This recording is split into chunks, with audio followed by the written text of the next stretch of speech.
భారత స్వతంత్ర ఉద్యమ కాలంలో ఉద్యమకారులకు మనోబలాన్నిచ్చి సామాన్యులను సైతం సమరయోధులుగా మార్చినటువంటి గీతం.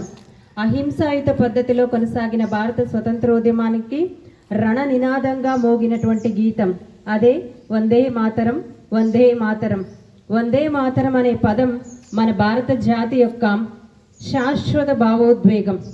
కాశ్మీర్ నుండి కన్యాకుమారి వరకు సమస్త భారత జాతిని ఏకం చేసినటువంటి ఆ సమర గీతానికి, ఆ సమర నినాదానికి నేటితోటి 150 ఏళ్ళు పూర్తయినాయి. అంత గొప్పటి కీర్తి కలిగినటువంటి వందే మాతర గీతం అనేది ఒక భారతీయుడికి కలిగినటువంటి బ్రిటిష్ వారి ద్వారా కలిగినటువంటి అవమాన గాయాల్లో నుంచి పుట్టుకొచ్చింది. బకిం చంద్ర చటర్జీ మనందరికీ తెలుసు, వందే మాతరాన్ని రచించారని చెప్పుకుంటాం. బకిం చంద్ర చటర్జీ ఒకసారి పల్లకి అవసరమా, పల్లకి దిగు వెంటనే అన్ను అరుస్తూ బకిం చంద్ర చటర్జీని పల్లకీలో నుంచి బయటికి గుంజి అతన్ని కొట్టాడంట. ఈ విషయం మీద బకిం చంద్ర చటర్జీ కోర్టులో కేసు వేసి ఆ బ్రిటిష్ అధికారి చేత బహిరంగంగా క్షమాపణలు పొంది ఆ విషయంలో విజయాన్ని సాధించాడు.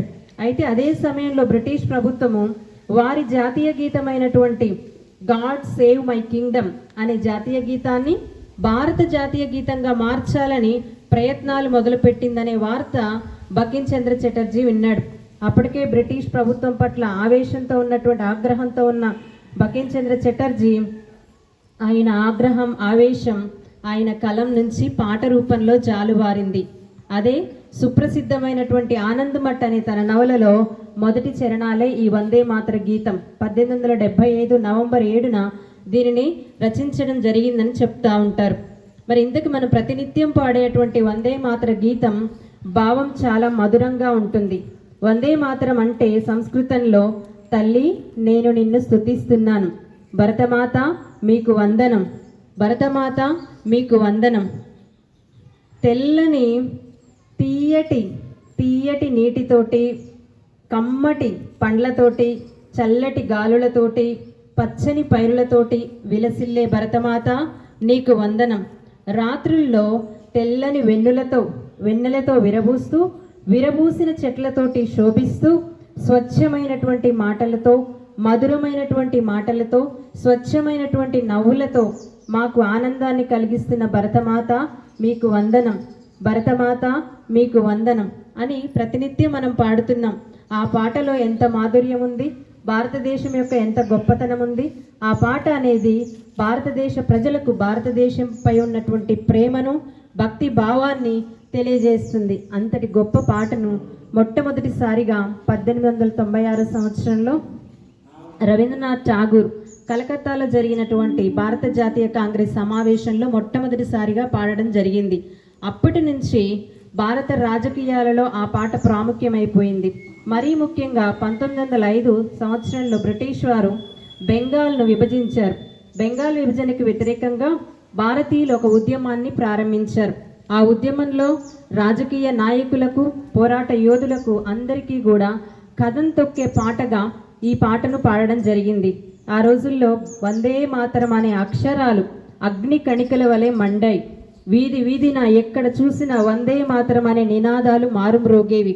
ఈ వందే మాతర నినాదాలను ఆసేతు హిమాచలం తీసుకువెళ్ళినటువంటి వారే మన విప్లవకారులు. వందే మాతరం అనే గీతం ఆ రోజుల్లో బెంగాల్ విభజనకు వ్యతిరేకంగా ప్రారంభమైనటువంటి స్వదేశీ ఉద్యమం వందే మాతర ఉద్యమంగా పేరుగాంచింది. ఇంతటి గొప్ప వందే మాతర ఉద్యమం, ఆ గీతం మొట్టమొదటిసారిగా అరవింద్ ఘోష్ ఇంగ్లీష్లోకి అనువదించడం జరిగింది.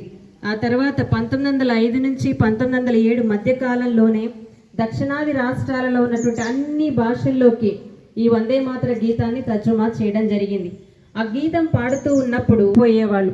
ఆ గీతం యొక్క ఆలాపన ఎంత తీవ్రమైనదో, బ్రిటిష్ యొక్క అధికారాన్ని ఎంత దహిస్తుందో గుర్తించిన బ్రిటిష్ ప్రభుత్వము ఎవ్వరు కూడా ఆ గీతాన్ని ఆలపించొద్దు అని చెప్పి ఆ వందే మాతర గీతాన్ని నిషేధించింది. అయినప్పటికీ 1947 వరకు, స్వతంత్రం సిద్ధించే వరకు ఆ వందే మాతర గీతం ఒక మహోజ్వలగా ప్రజ్వలిస్తూనే వచ్చింది. 1947 ఆగస్టు 15న మనకు స్వతంత్రం వచ్చినప్పుడు ఆ గీతం మీద ఉన్నటువంటి నిషేధాజ్ఞలన్నీ తొలగించబడ్డాయి. మొట్టమొదటిసారిగా స్వతంత్రం వచ్చిన రోజునే వందే మాతర గీతాన్ని ఒక విజయ గీతంగా ఆకాశవాణిలో వినిపించడం జరిగింది. అదే రోజున ప్రఖ్యాత సంగీత విద్వాంసుడు పార్లమెంటులో ఓం ప్రకాష్ పార్లమెంటులో పాడి వినిపించడం జరిగింది. అంతటి గొప్ప కీర్తి కలిగినటువంటి పేరు ప్రఖ్యాతులు ఉన్నటువంటి ఐక్యమత్యానికి నిదర్శనంగా నిలిచినటువంటి వందే మాతర గీతాన్ని 1950 జనవరి 26న భారత రాజ్యాంగ సభ ఇక మీదట వందే మాతరాన్ని గేయంగా పాడుకోవాలని, జనగణమనతో పాటు సమానమైనటువంటి హోదా, గుర్తింపు, గౌరవం ఇవ్వాలని రాజ్యాంగ సభ తీర్మానించడం జరిగింది. మనకు తెలుసు బీబీసీ వరల్డ్ నిర్వహించినటువంటి అంతర్జాతీయ సర్వేలో ప్రపంచంలో ప్రఖ్యాతిగాంచినటువంటి పేరు పొందినటువంటి జాతీయ గీతాలలో ఐర్లాండ్ తర్వాత మన వందే మాతర గీతమే 2వ స్థానంలో నిలిచింది. వందే మాతరం అంటూ ఆ రోజుల్లో ఉద్యమ కాలంలో ప్రజలు ఎంతోమంది ప్రాణాలు వదిలిపెట్టారు. బ్రిటిష్ వాళ్ళు తూటాలు ఎక్కువ పెడితే కూడా వాళ్ళ ప్రాణాలను సైతం లెక్క చేయకుండా వందే మాతరం అంటూ బ్రిటిష్ వాళ్ళకి ఎదురు వెళ్ళారు. వందే మాతరం పేరుతోటి అనేకమైనటువంటి పత్రికలు నడపబడ్డాయి, స్వచ్ఛంద సంస్థలు ఏర్పాటయ్యాయి, ప్రభుత్వ పథకాలు కూడా ఏర్పాటు చేయబడ్డాయి.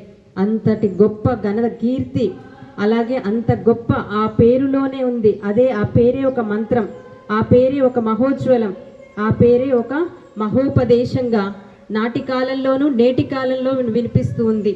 అంతటి గొప్ప ఘనత కలిగినటువంటి వందే మాతర గేయాన్ని మనం ప్రతిరోజు పాడుతూ భారత జాతి యొక్క గొప్పతనాన్ని సగర్వంగా ప్రపంచానికి మనం చాటి చెప్తున్నాం. Thank you.